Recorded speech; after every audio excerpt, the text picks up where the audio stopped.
25,5 миллионов рублей получит в этом году республика из федерального бюджета на поддержку социально ориентированных некоммерческих организаций.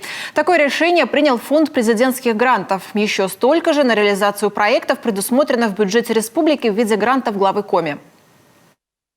Таким образом, на поддержку социально ориентированных некоммерческих организаций Республика Коми в этом году будет направлено 51 миллион рублей.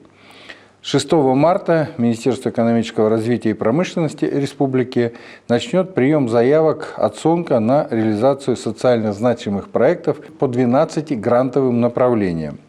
Конкурс проходит в электронном виде на интернет-портале «Гранты главы Республики Коми для СОНКа».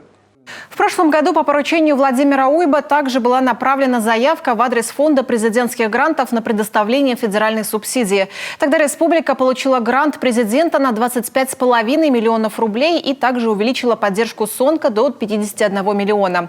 В итоге финансирование получили 89 организаций республики. Как отметил глава Коми, республика и дальше продолжит создавать условия для самореализации инициативным и неравнодушным людям в некоммерческом секторе.